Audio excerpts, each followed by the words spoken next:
Ladies and gentlemen, here it is. I don't know when exactly we'll post this, but we're recording on the Tuesday of the week before Christmas. Everybody's feeling giddy. Michael Martin, are you feeling giddy? No. No. No, it's still Advent for me. But I'm going out today. There's nothing I hate more than Christmas shopping, because the only thing I have to buy is something for my wife, and it's the hardest job in the world. Because of Bonnie or because of you? Are you a perfectionist or? Oh no. I mean, No. I don't to get her. You know what I mean? No. I don't know what to do. I do not know what to do. So, and I don't buy clothes for her. Never buy clothes for a woman. I'm just telling you right now. Thank you. I can Thank you always so pull it much. off. Yeah. Really? I think I can probably take it back, but My wife's a yeah. piano teacher, and she teaches in our front porch, which is quite cold. Oh, So I can just go in and buy a nice sweater, right, as one gift, and it's just another sweater she's going to wear. She's teaching piano, and seems eminently grateful for it. Along with other really thoughtful, wonderful things. I don't think I'm a good gift giver. Well, you're a thoughtful and wonderful husband. That's why. No. do her students get her anything? Yes, it's the cutest stuff. So we could decorate 5 Christmas trees. She's been teaching. She has 60 students, and teaching for 20 years, and so we could have 5 Christmas trees, all with ornaments based on music notes and music things.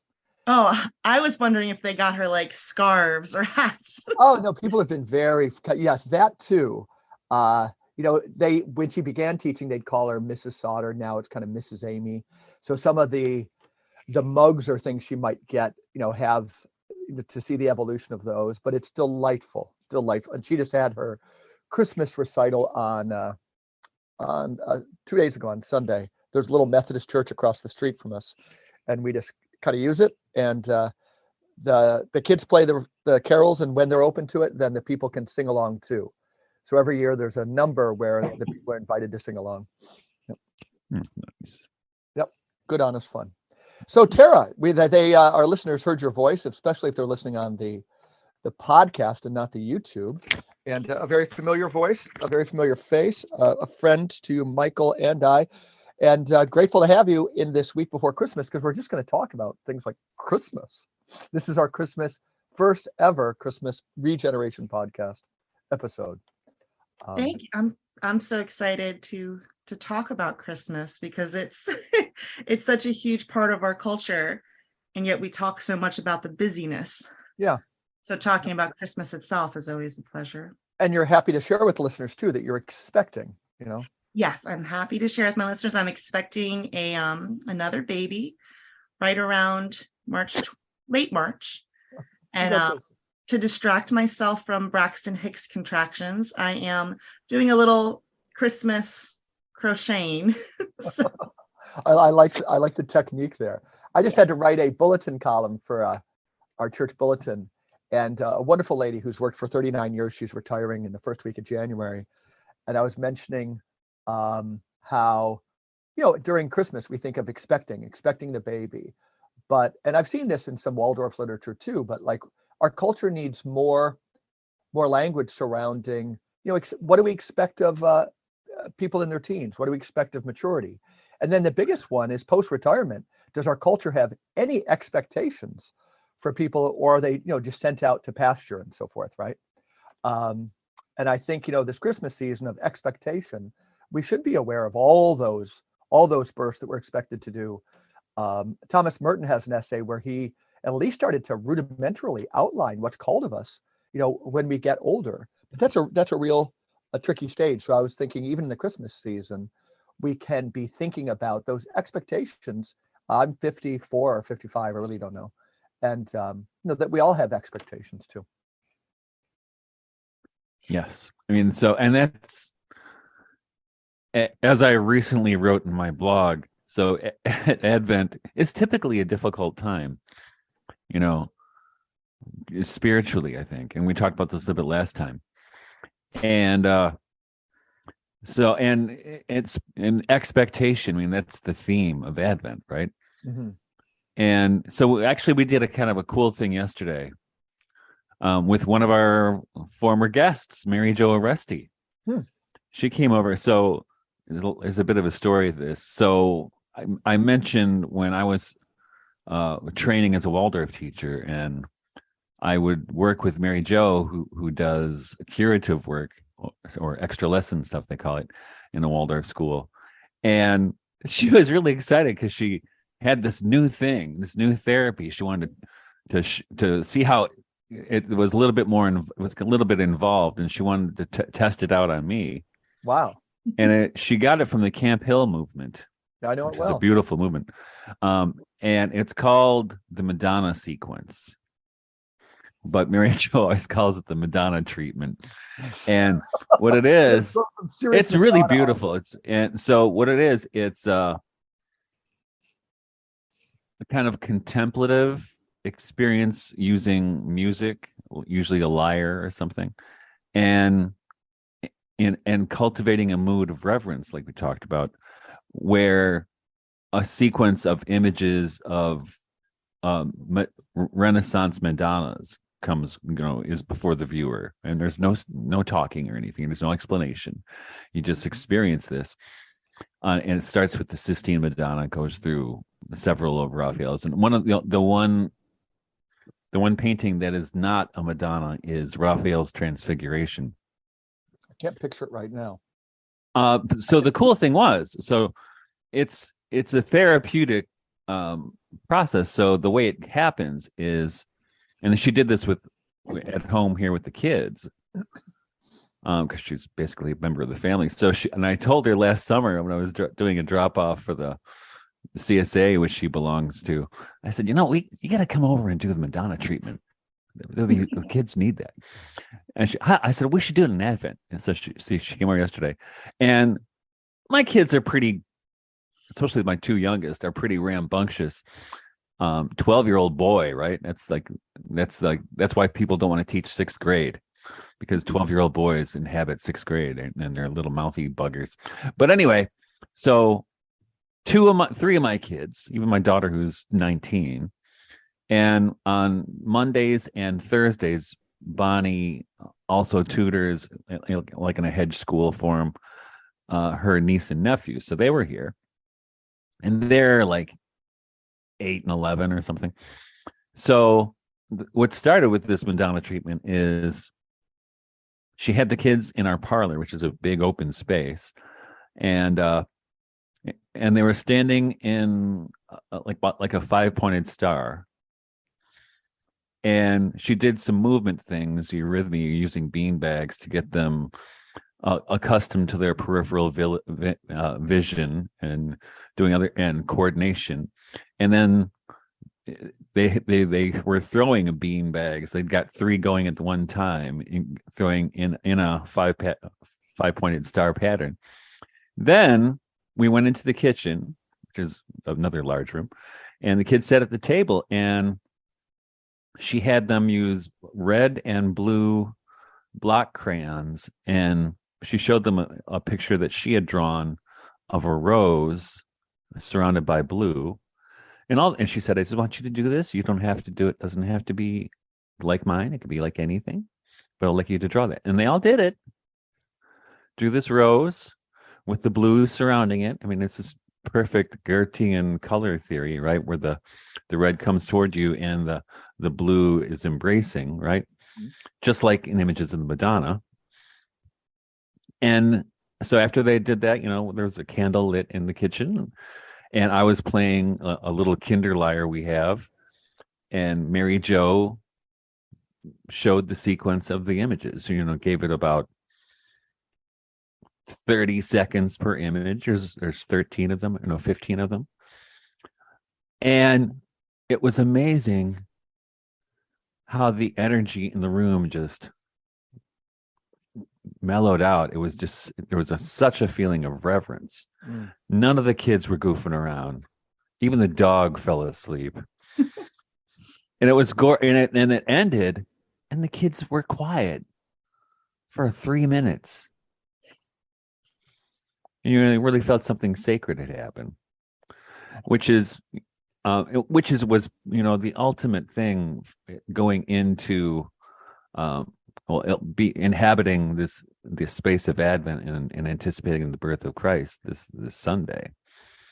So it was really healing, I thought, for me too. You know, it was really, for all the darkness we contend with sometimes during Advent, this seemed to bring healing, and healing is the best word for it. It was really a beautiful and sacred experience. And so that's what's interesting to me. I mean, what about this whole season is how we can cultivate the combination of, you know, containing the sacred, but at the same time, you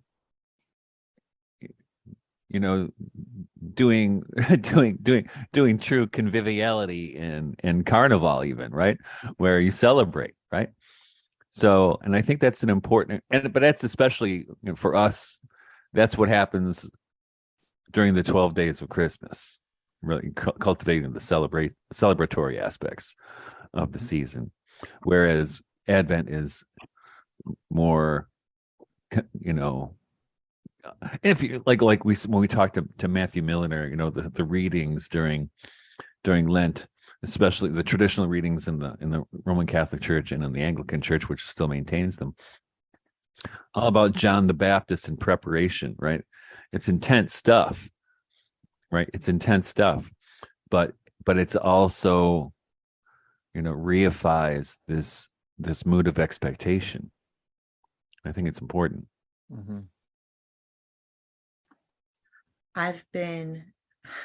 What you said was so lovely, and I really wish I was her neighbor too. But thinking about the season, and I read your beautiful piece, Michael, about A Midwinter's Tale, which I very much want to watch now. But I think the past few Advents have been much more peaceful for me compared to, you know, maybe a long string of very somber ones. And it's interesting to sort of go back and remember that feeling of expectation. I think when you're surrounded by young children, that sort of joy and the incarnational thing is very present. But as you were also saying, Mike Souter, there is, what does it mean for people who aren't surrounded by small children or who are older? What is it? I've been thinking a lot about Rudolf Steiner's talking about in-breathing and out-breathing, and that how rhythm can replace strength, and sort of separating activities so that today is a quiet day in our house. It's an in-breathing day, a resetting day. And those are good times for reverent activities like lighting a candle at night and having a quiet dinner. And then thinking about that out-breathing activity that we can do, which obviously, like, right as soon as Christmas comes, that's when you see everybody, you go to these big parties. And Advent and Christmas, our culture are pretty blurred together.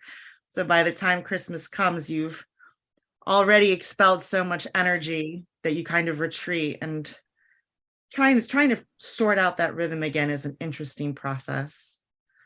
But the Renaissance Madonna seems like a very good way to hit that tone. Doesn't a book we've mentioned, Michael, the Emil Bach book on the liturgical year, you know, he offers, I'm not so sure to unpack it right now, contributes to the reverence piece so much, but it could. But he makes a distinction between, you know, Tara was saying that Christmas has been kind of like morphed into Advent and vice versa. But he makes a distinction between a holy rush and an unholy rush, right? So frenetically driving around in cars, trying to get everything, you know, just, we're fatigued, so we just put like the really fast Christmas songs on, things like that. That's obviously an unholy rush, but he pointed to a holy rush. And as I say this, you know, I've actually quoted that a lot, but as I say it, I wonder if you guys would say what constitutes a holy rush. You know, I think if a week ago, somebody asked me, I might have been able to offer something. I'm not caught up in an unholy rush right now, but what do you guys think would characterize a holy rush? It's funny you say that. I used to work for a nun, and she was writing a series for the children at the school about how she became a nun and what that process looked like. And she told a story about the novices being late for mass, and they're all running, and their mother superior sees them and says, never run, not even if you're late for mass. And I thought, that is she said at the time she didn't understand it whatsoever, and then as the years have gone by, she's understood it much more. And I feel like I can see why not to run, but to imagine what a holy rush would look like. I guess the closest I can maybe think of are like the shepherds, right? Yeah. But even then, what are they running, or are they just walking with purpose? And I've read that Bach essay so many times. I'm trying to think of even what he says, but one is, obviously, let's say you didn't go to the mall once. Let's say you never bought anything at a store. You're still, Michael has talked about in his house, the Advent wreath, moving through the, the kingdoms of nature. There's a lot of things we can do. I had a meeting at the parish. The wonderful parishioners had set up. Prior to Advent, we had a conversation on like young adults and their addictions to screens, and we all agreed that was us too. That all we can do is model it. That it was kind of resolved, at least in our parish. Some people were invited to begin small, right? Tech-free Thursdays. But then we met again last Sunday, these kind of parents who wanted to start, kind of supporting one another in this. And, there was the hostess. She had wonderful things. She's a Waldorf mom, but like there was so many, journeys she was taking with her Advent calendar, the Advent wreath, readings, songs, the songs that come. And so, those things combined can be a form of a rush, because there's a decent amount, but definitely filled with reverence and holiness. Michael, this is, I think, your house more than it's mine. Well, I still have smaller, well, they're not small, but and I think, and that's what actually I told them at Tara's instigation. I started gathering materials for this book I want to write on celebrating the festivals. Good. And a couple of them just came in the mail. Can I do a show and tell? Now this one, do you know this book, Tara? It's been out for a while, right? I think we have no. Oh, it's been out forever, yeah. Okay, and we had a copy years ago, and I couldn't find it, and so I bought a new one. And it's by Marion Green. I think she was like a kind of neo-pagan Christian kind of British person. I don't know if she's still around. What I loved about it, there's neo-pagan British person. My name is Michael Martin. Pretty much, yeah. But what I love about it is, the stuff on the festivals is okay. Some of it's better than others, but at the end of every chapter, so she goes by the months, and she starts in February, and but she has recipes. So I just happened. Well, let me. Since we're talking Christmas, let's see what she has for Christmas recipes or December recipes. Because December, not only, is it Advent, but we also have the Feast of St. Nicholas and the Feast of St. Lucy, right? Yeah. Which are important.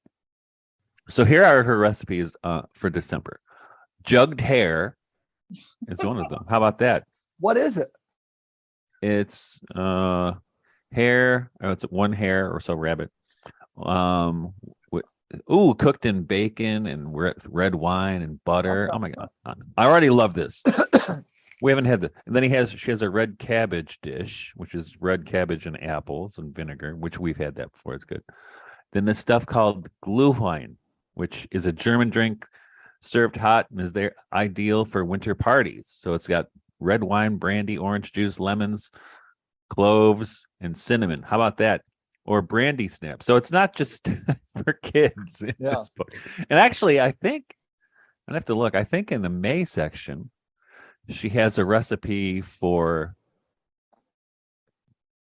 maybe it's not May, I can't remember what month it is, but she has a recipe for making hard cider, which was the first time I attempted fermentation back in the day. Based on her recipe. 30 years ago, yeah. Mm-hmm. And and I think so this is cool. I mean, this is, think about the sacredness of a meal. I mean, every meal is in a sense a kind of Eucharist, right? Why did Christ take the Passover, the Seder meal, and transform it into even something more sacred than Passover, which Passover is pretty sacred. Coventry Patmore, the Eucharist was a meal so that every meal may become a Eucharist. Exactly. And so how can, how do we bring that into our experience of eating in this country, in this culture, is just like that unhealthy rush very often, right? I'm guilty. Yeah. It's not fast food, but like my wife's a piano teacher, and so she's usually teaching during the dinner hour. And I suppose it makes those meals that are slower for us more special. But I'm just saying, pretty much guilty as charged on a lot of Well, yeah, that happened. And my mom, God bless her. One of the things, she was a really feisty Irish lady, but so when I was a teenager, when my youngest sister went into school, my mom went back to work. So during the week was pretty chaotic. Our house was, we would definitely have meals as a family every day, but everybody was rushing around. Then when I got to be in high school, and I had jobs after school, I was never home for Easter, or for meals, or very seldom home for meals. But what my mom did, because she knew that was all chaotic during the week, she made Sunday a big deal. So she would make a big meal on Sunday, and eventually it was kind of interesting. Our friends would start to show up at our house on Sunday because my mom always made more room. And sometimes we would, we had 4 of us kids and my mom and dad, so 6. But sometimes we'd have 10, 11 people at the dinner table on a Sunday, just because people would stop by and they felt attracted to this very commonplace but very sacred activity of sharing a meal together, where you can speak. And what we try to do at our house, especially during this season, or especially during the 12 nights and the 12 days of Christmas, is attend to that even more. So, you're having people come over and sharing these meals together, and it means something. Because you're taking the time, and you're bringing everything to it. You're bringing the world and all its celebrations and all its troubles, but you're also bringing the sacred into it, because this is what we're there for a reason, right? It's called the Christmas season, the Christ Mass, right? So those are important things, which is so, one thing for us is I always break out the mead on these celebrations. But Bonnie tries to make it special too. She has special kinds of drinks that she makes. What's one called? Oh, I can't remember what they're called. That have cream and brandy and white wine and all this other stuff in there, and then just to make it, to call attention to the differentness of this season, right? That you don't have this in the middle of the year. And actually, she makes authentic eggnog as well, right?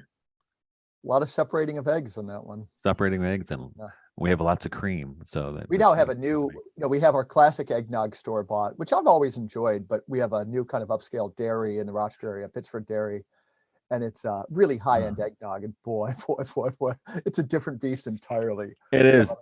It's so good. I made it several times as a kid, and the recipes I followed, probably Betty Crocker, it was too rich for me. I felt like I was drinking eggs. Tara, what do you guys? Honestly, I'm just not joking. We've been getting this custard.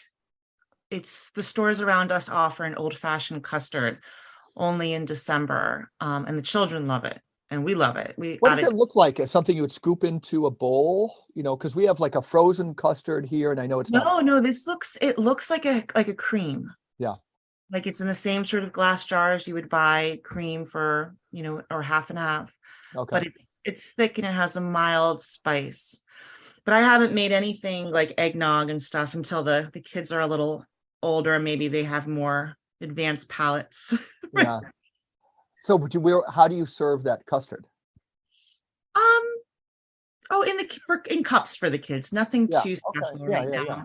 We have some special meals.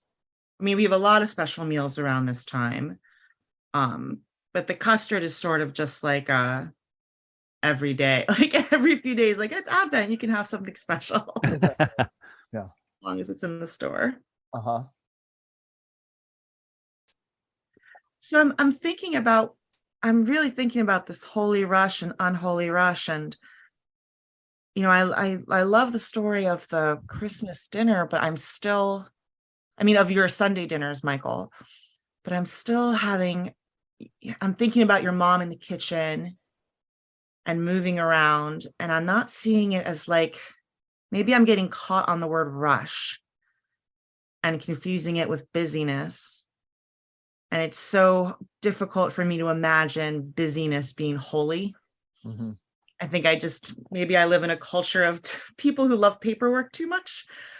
But when I think of busyness, I just have such a negative connotation with Can it. we get at it a little bit? If even after I mentioned, I was kind of struggling with that myself, even though I've used it as something of a pole star for Advent, a holy versus an unholy rush. But especially in the minds of kids, what we have is an anticipation, right? No matter what, they're excited about Christmas. So that can be frenetic or it can be kind of channeled, and I think that starts to get at a little bit, like, not that, we're not like in the season of Advent, we're trying to do a holy rush. I think it presumes we're taking for granted that there's excitement about Christmas Day. And then, going backwards, how are we using that excitement? Because there's an energy there. Is it in a productive, not a productive, but a holy way or a non-holy way? Right? I think that's a nice thing to think about. I mean, the end result of your mom's dinners was not even one meal. It's bringing people together over a long time so that the meal almost becomes a church. Mm-hmm.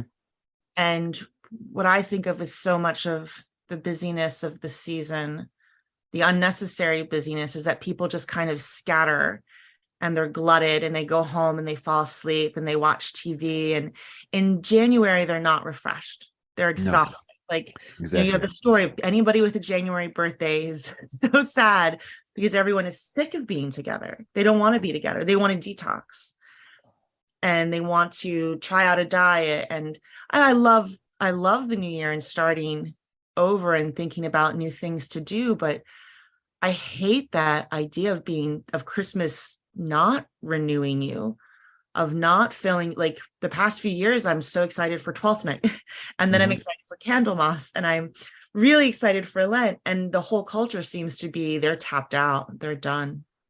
And that's because I'm part of that, and I haven't heard too much of it this year, thank God, maybe, but for years and years, the messaging in the media, or like radio in particular, I'm thinking of something I haven't watched TV in decades, is that, Christmas sales are up or down or wherever they are compared to last year. Retailers are worried, right? And Christmas became a retail festival. It's when capitalism came to save the world, right? And I'm going through all these books, like so Marion Green's book, and I got this one, Christina Hull's A Dictionary of British Folk Customs, which is okay. But this old one I have, British Popular Customs, Present and Past, by Thistleton Dyer. Make yourself a good blood sausage, which I tried to do after reading one of those books 20 years ago. I went to the butcher and got blood and tried to, I hung them in a barn outside. It didn't work for me. Oh, wow.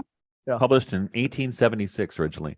Or even if you look at the Golden Bough, even though it's trying to trace the traditions. But what's interesting is you see these, and I think I may have mentioned it before. You ever see this British series, BBC series, Tudor Monastery Farm? I haven't, but everyone in the world has told me I need to watch it, and it's on my Advent to-do list. And they have a Christmas show. So they show what they do to prepare for Christmas, and they show what goes through Advent. And it's really wonderful. My kids love it. And but what dawns on you as you go through this stuff is how much of what this tradition was an agrarian or rural expression of life. And having grown up in the city and lived in the country for the last 20 some years, you really realize that it's easier, what I'm saying, for people who live in the country to try to adapt these things or adopt them, these kinds of traditions. I think totally. Where city life is not conducive to that, and which is something Rudolf Steiner said is that the reason people feel anxious in the city is because they don't know how to breathe, right? And so he said, you want to heal the city, learn how to breathe. Which is I don't think it hasn't worked so far. It's a good theory, great theory though. But you get more of a sense of breathing outside of the confines of the city, right? I mean, not just breathing with your own biological organism, but the breathing of the year, as Tara was just talking about, right? The breathing of the year. And this is where we celebrate. I mean, this is the Christmas festival in the Northern Hemisphere anyway, is this tremendous time of the in-breath of the earth, where all the life forces of the earth are breathed into the earth. They're held in, and they come out after the winter solstice, after Christmas, right? So, and it starts to move out that way. And in Jesus the Imagination, was it number 6? No, number 5, the garden? Or was it 4? It was 4. When I did an interview with Gunther Hauck, who's the biodynamic beekeeper, I mean, he's a legend. One of the things we talked about rhythm, right? And he's talking about exactly this. So right now is obviously a low activity time in a beehive, but when we get to Candlemas, which is February 2nd, or right around the Feast of St. Bridget, which is February 1st, and also with chickens, right? This is when the queen starts to lay again. No eggs, brother. I'm getting no eggs. No, same here, no eggs. But because that's a natural rhythm, right? But when it gets to February, you'll be overwhelmed with eggs, I will. Right? Yeah. And which is when the chickens start to lay and the queen bee starts to lay, and on our and the seeds start moving underground around Valentine's Day and so forth, right? That's another great Coventry Patmore poem, by the way. Well, it's true. We have to do an episode on Coventry Patmore. And we do. And remember that legend that on St. Valentine's Day is when the birds pick their mates, right? I like it. Do you think, and not to take this a different direction, but like, since we were talking about Steiner and Emil Bach, and I'm just like the Holy Rush and the Unholy Rush, I'm a little bit guilty because I'm forgetting some of the distinctions, but there's a theme in that book, which I think he's accurately and honestly reflecting Steiner, is that, and I see this in William Blake too, Mark Vernon, who we had on. If you have time, he's got a brilliant episode on how William Blake looked at Christmas and the Nativity. But and I'm going to make one more connection. Last week when we had Matt Milliner on, we were talking about how Chesterton, and Tolkien, and all these ones, could we use them to comment on today and to comment on the future, as opposed to this kind of nostalgic feeling. So William Blake on Christmas is wondering if he's wondering, even in his time, if it was bringing us too nostalgic, this theme of you and me hiding against the world, two sparrows in a hurricane, that whole worldview. And So, Steiner and certainly Emil Bach are pointing to say, Epiphany is the festival of the future. And I'm even going to hazard a guess that when we were discussing kind of Christmas, you felt me kind of like, maybe my own visceral sense that like I don't have Christmas figured out. I'm not so sure I want to have Christmas figured out.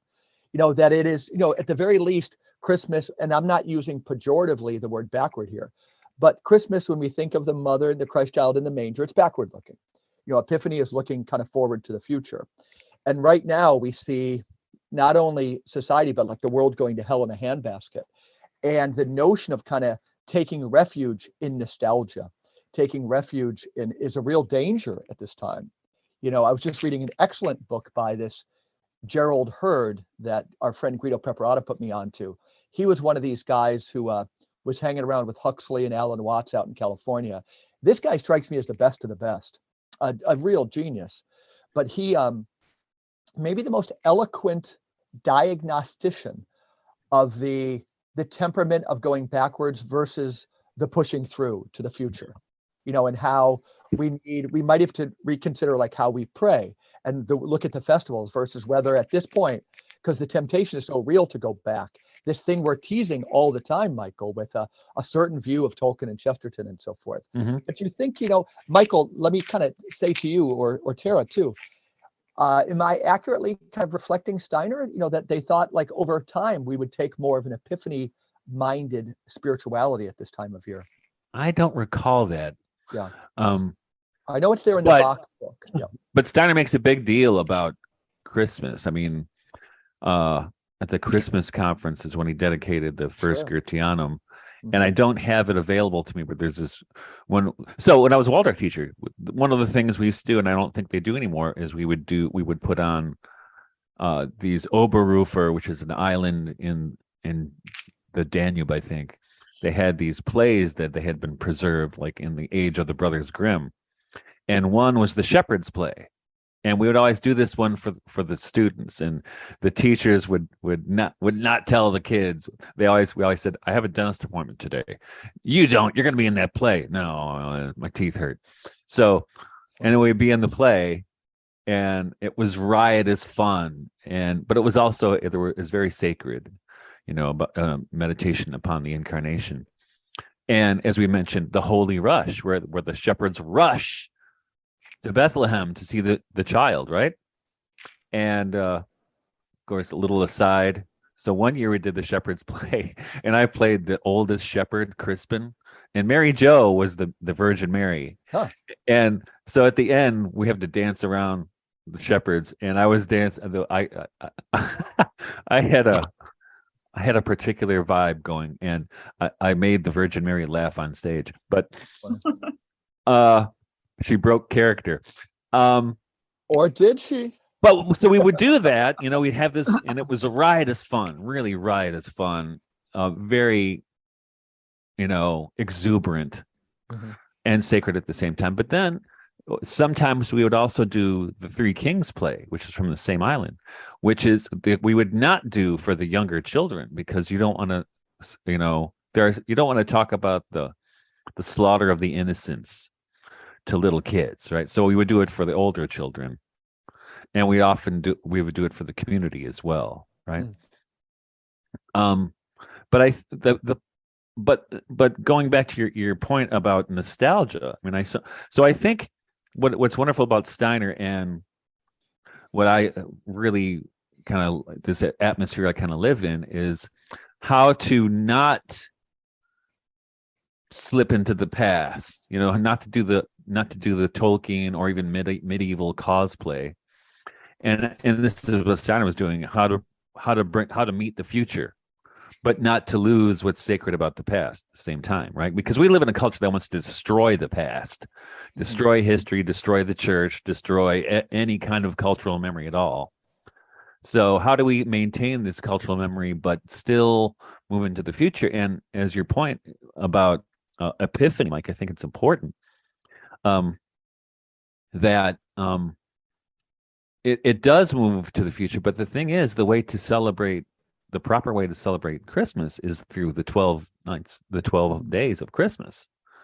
or the 12 Holy Nights, I do think which moves from from the past to the future, right? And it's interesting in the British tradition anyway. The Monday after Epiphany was known as Plough Monday, when they would bless the plows and bless the fields. And of course, you can do that in England because the ground's not hard as a rock like it is in Michigan. But the idea, right, is that so you've gone through the 12 nights, you've gotten to Epiphany. And I don't know if you guys do chalk the door at Epiphany. We will be this year at church. I haven't done it at home so much, but it had been a thing at church. We always do, and I make it. Since I'm a Waldorf teacher, and I'm good with my colored chalk. I chalk around the lintel, and I do it on the inside of the house so we can see it all year round. Mm-hmm. If I put it on the outside, we won't see it. So I put it on the inside so we can look at it, and I usually don't erase it until the beginning of Advent the following year. And it's just these little things are reminders to everybody, and especially when you build them into your seasonal celebration, you like Tara mentioned earlier, right? Rhythm replaces strength, and just it seems like such a simple thing, but you do these things rhythmically, year by year, or month by month, or day by day, whatever they happen to be, and it does build strength into not only like the community of the family and the extended family and friendships, but also your own constitution, right? It's kind of a reorienting that constantly goes on. And I think that when we get like you said, Epiphany is a feast of the future, right? They're pointing to the future. And in the Eastern Church, it's not the arrival of three kings that's celebrated at what we call Epiphany. They call it Theophany, and that is the baptism of Christ that's celebrated right there, right? And we were talking. So the readings we mentioned in the traditional readings for Advent are all about John the Baptist. And when we had house church this week, I mentioned to the family, I said, it's interesting that the Gospel of St. Mark, which was probably the first one written, it starts with the baptism. So does John, right? It starts with the baptism of the Lord and not with the Christmas story. And also Mark is the shortest of the Gospels. And so Mark is he's like a poet because he's concise, right? Less is more. And he gets right to what's important. And what's important is the baptism and the mission, right? He's very mission driven, that Mark. Mission driven. So I think going back to my point is, if you don't have the culture, history, you have no sense of the future. There is no future. Agreed. And we can make a distinction there between, I've always seen, I wrote an article at Front Porch, but it was on how the Immaculate Conception seems to me to be the feast of memory, right? A divine sap escaped from Eden and it blossomed in the Virgin Mary. And that the power of memory, as it was for the Romantics, trailing clouds of glory from which we come, that when we use our Illichian, the worst is the corruption of the best, which isn't like Illichian, it's much bigger than that, nostalgia is the corruption of memory, right? There's a chapter in Christopher Lash's great book, The True and Only Heaven, Progress and Its Critics. But it's a seminal book, I think, for theology, because it really draws the most powerful distinction between nostalgia, which you and I keep on referring to, which is the cosplay versus thing. Whether it's, people whose only vacation is to go to Colonial Williamsburg and to just imagine when life was simple and to bemoan our life now. Or again, the Christmas, where the goal for so many people in a busy life and they don't like their jobs is to never get out of their pajamas the whole day, mom, dad, and the 2.5 kids. And then the fructifying force of memory, that when we recall happy memories from childhood, it gives us the strength to move forward. And I think if everybody kind of in their mind had that kind of a status check between memory and nostalgia, like we do again between hope and optimism, for example, they're quite analogous. We'd be in a pretty good place. But right now, without that distinction being drawn all the time, nostalgia is just winning the day, because to move forward is so god awful terrifying to people. Right. And remind me of that famous line from Angelus Silesius, right? If Christ were born in Bethlehem 1,000 times, not in thee thyself, then thou art lost eternally, right? Amen. Yeah. So the idea of Christmas being always already happening, just like the crucifixion and resurrection, the ascension are always already happening, right? It's not a museum piece. And this is what our own culture, our post-Christian culture, tries to relegate Christianity to the museum, right? So when we imagine, when we're talking, I love the, nostalgia, it's the corruption of memory.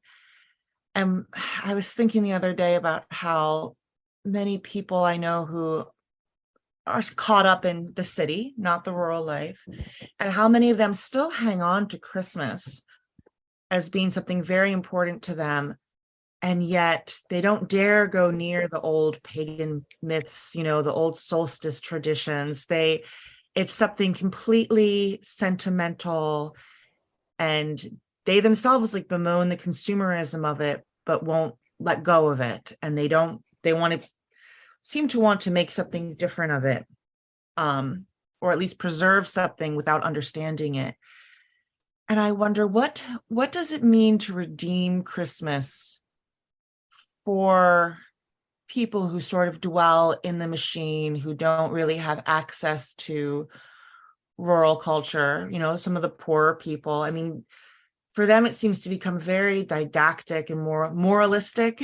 When you see people go into the city to bring Christmas, it sort of takes the form of serving food to the homeless, which is very worthy. But how does that rhythm and that sense of the sacred get restored in the city? Is there a unique, how does Steiner teach the city how to breathe with Christmas? Is there a way to do that isn't, Hallmarkian, that isn't schmaltzy, yeah, or inauthentic? And that's what I think Steiner was trying to do, right? Prohibitive for people who can't have any access to agrarian traditions.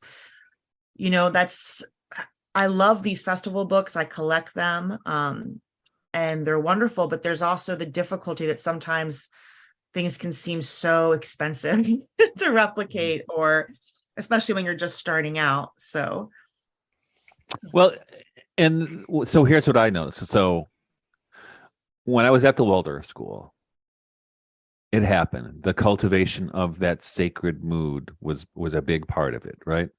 Even though the frustration for me was that it was always in danger of becoming a boutique or something the parents left as soon as they were out of the school, right? But nevertheless, you see how that, and for better or worse, I mean, here's a Waldorf school, which at least it's a temporary community. And as this temporary community, it cultivates the sacred in a way I've not seen even in most parishes, right? So that's one way it happened. And of course, the school I was at was in the heart of downtown Detroit, right?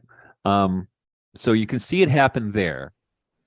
But it's so, I think it's the cultivation of reverence and rhythm. And this is the problem with the city, is it's arrhythmical, right? So how do you, within that context, how do you cultivate a rhythmic awareness, right? And the Steiner School was great about this, at least it used to be, with cultivating this rhythm of the seasons and of the Christian festivals, which I think they've mostly abandoned by now,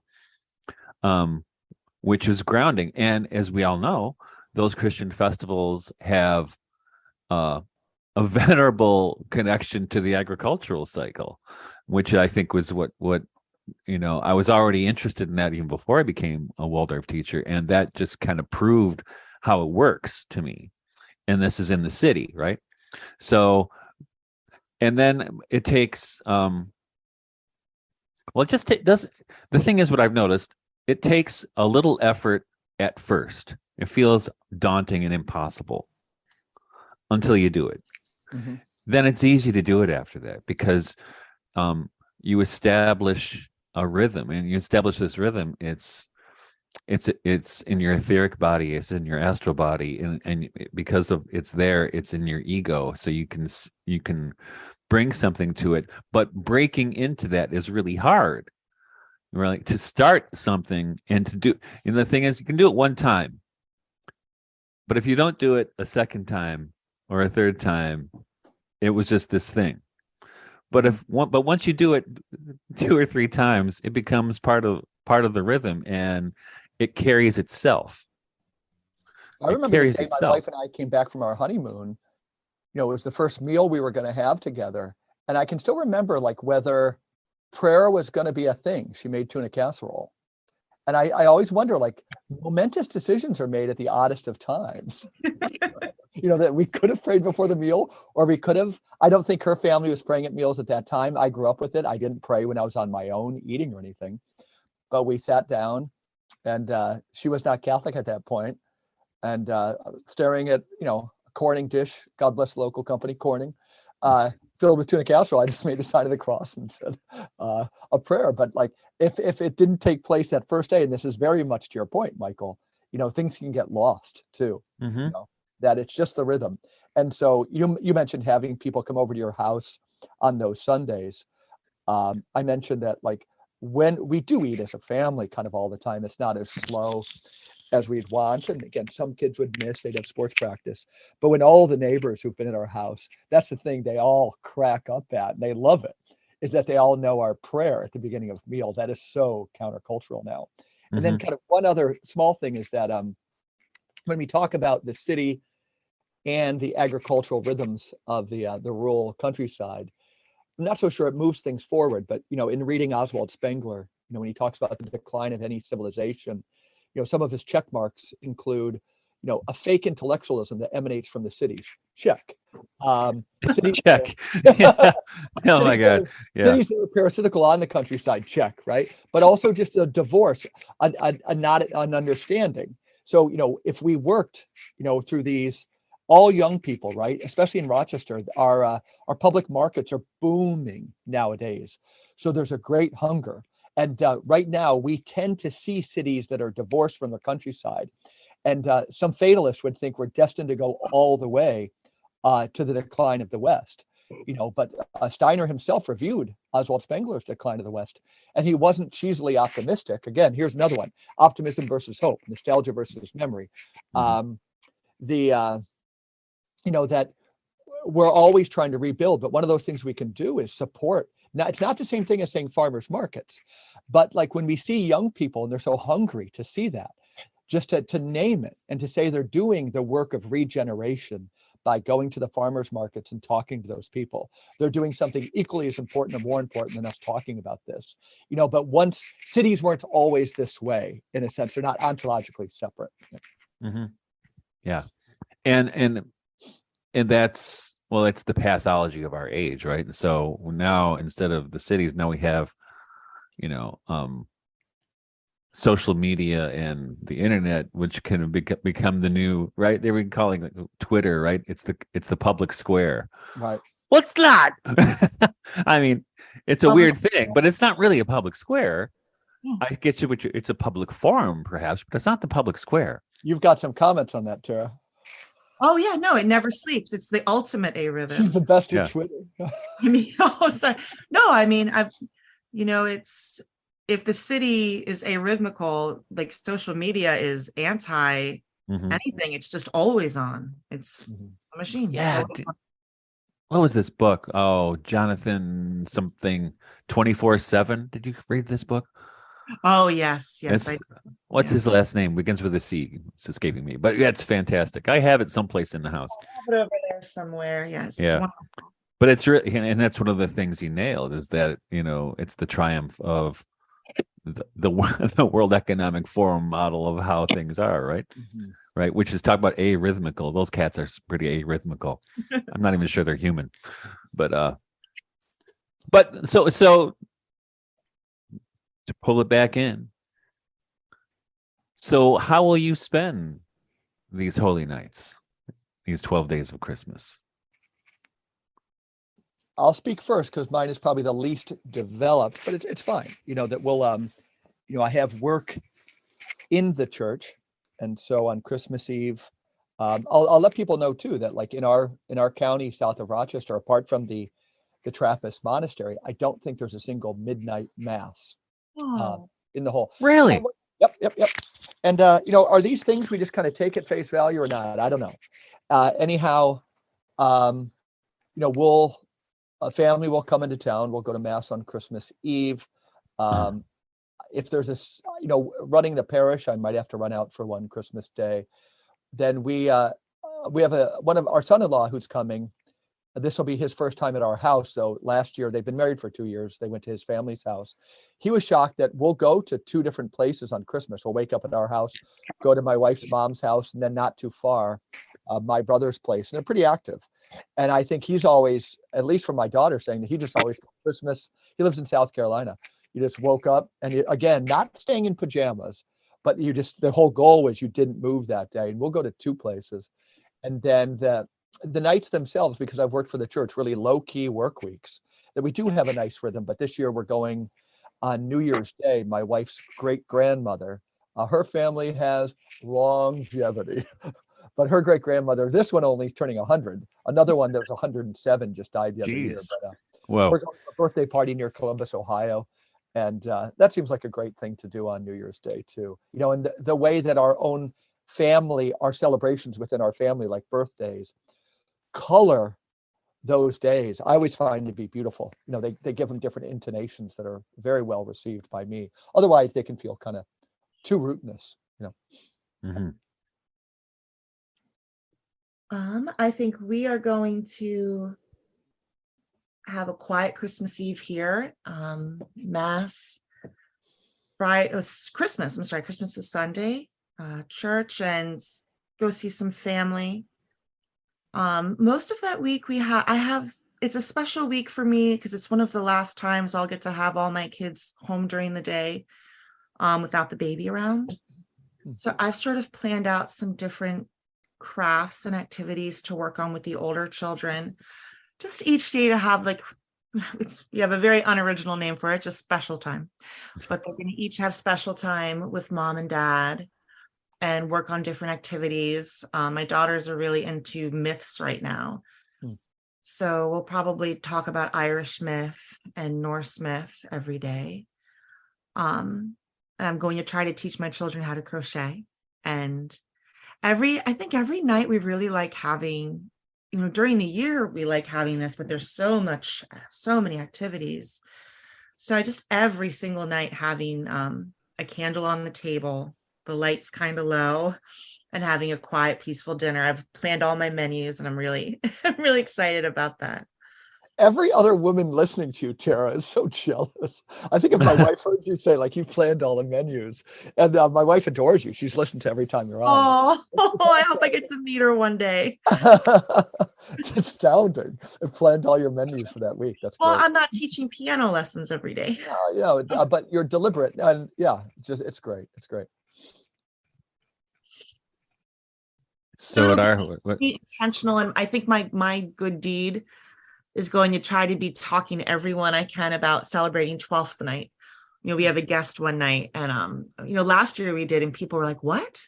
Mm-hmm. Why would you do that?" But as you said, Michael, just reminding people about rhythm and reverence, and if that's all I can do, then that's something. Absolutely. Well, yeah, I mean, there's that tradition that the 12 days of Christmas foreshadow your experience of the following year, right? So the first day, what's January going to be like? The second day, etc., right? Or even, especially people. I didn't know that. That's people will pay attention to their dreams during those holy nights to get some messages from the spiritual world. So I think that's part of it. Realizing this is the kind of a time outside of time, which we don't like to. Our culture doesn't do this. And I mean, Mike, this.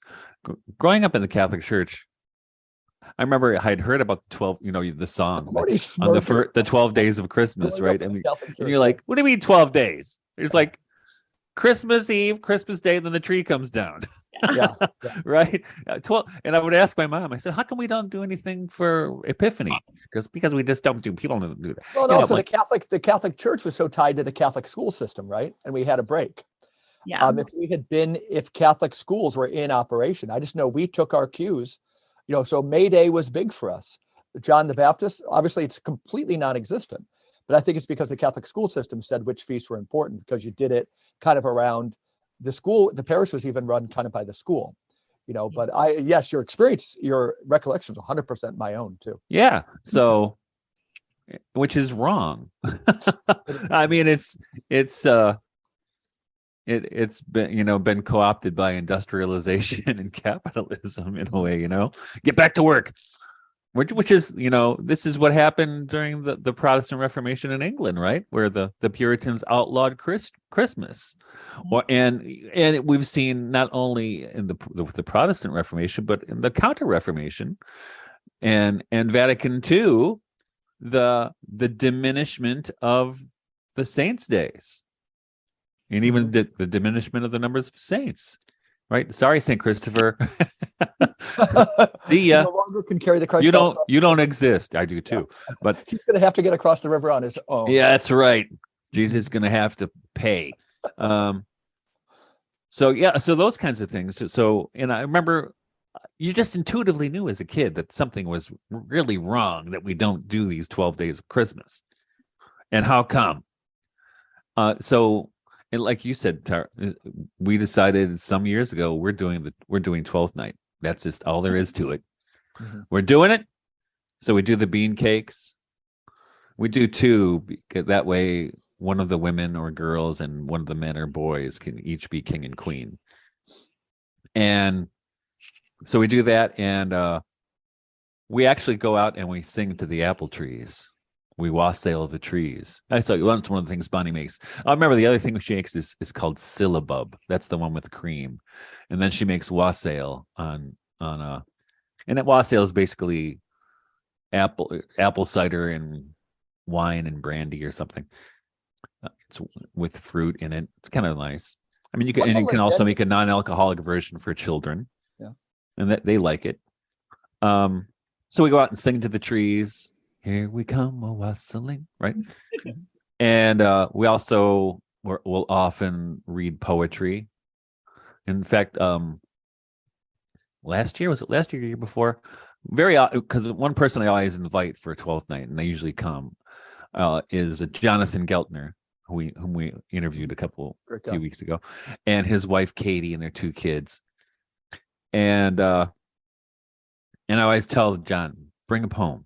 Bring something, and his wife's a poet, so whether it's a poem by Robert Herrick or something else, I let him pick. We'll do something like that, or even he'll find some. He's really into Irish language, so he'll find some obscure Irish poem or something. So it's kind of cool. So we just do that, and we sing songs in the kitchen, because we have a big kitchen, and we have the cakes, we have lots of treats and stuff, and it's just lovely and fun. I mean, it usually isn't very long. Maybe we're here for 2 or 3 hours. Maybe we play games, but like I said, and we started doing it, and it's now just built into the etheric body of the family, and it's just something. It's part of the rhythm, right? And we look forward to it. And the kids are already talking. The point you make is so important. Again, you do it once, you do it twice. It's built in. But I might, in the same parish where it's 5, again, former parishes rule, I was thinking of, I haven't read Rod Dreher in months, but it was, I think he was quoting, or maybe it was like Pat Deneen in this group, the post-liberals, but they were saying how Viktor Orban, I'm not into theocracy or anything, I'm not as enamored of him as other people are, but he gave a speech where he was saying that the immigration happening, now there's downsides, right? Like we need to kind of know who we are, but he was saying, welcome that immigration, because we're a culture that's in decline, and the Hispanic immigration can give us kind of new blood. But I know in our parish, if you wanted to celebrate 12th night, but you didn't have it in you, to look, we have a wonderful Puerto Rican community. We have a wonderful Mexican community. It's alive and well there, and it's great to say that, like in the Catholic Church, that we need to learn, from this new community. And I try to do that. I'll admit the first time I had this job running the parish for 8 years, started probably 15 years ago. And a parishioner came to me, and through Catholic Charities, they were going to do a 12th night, Trey type of celebration. And you know what we did? Talk about the worst being the corruption of the best. So the Hispanic community came out in droves. There was 150 people there, but they got some local guy to lecture them on their own custom of 12. Oh, It was just so painful. My friend Father Ed Dillon, who we've had on the show, he just had to walk out. It was just the fact that it happened. What type of mental state was there instead of learning? That somebody stood up and said, on this day, this population does this. And so it was a travesty, but there's another way and we can keep at it. Yeah. And I think what's interesting, you're pointing out these Puerto Rican and Mexican communities. Well, what they're doing is they're bringing their folk traditions with them, right? Yes. Which is all these things that I've been talking about, the bean cake or whatever it happens to be. Yep. These are folk traditions. Yep. These are not church traditions. No. These are folk traditions that the faithful have developed, and however it happened over time, that become kind of grafted onto the cycle of the church year, right? Which and that's the thing is that these folk traditions, the maypole is a great example, are the first things that get kicked out when the churches want to tighten up ship, which is what happened with the Reformation, and then it happened with the Counter-Reformation, right? And that's a travesty, right? Because then you're left with bureaucracy. mhm. That is the rise of bureaucracy right there, right? Clericalism, right? Yeah. And no longer is the priest in that way a part of the parish. He's a representative of the bureaucracy, Yes. right? The living Like body, it's the church is no longer a parish; it's a field office. the living body of Christ is now to be administered, and Mhm. you're not supposed to get any uppity ideas. That's right.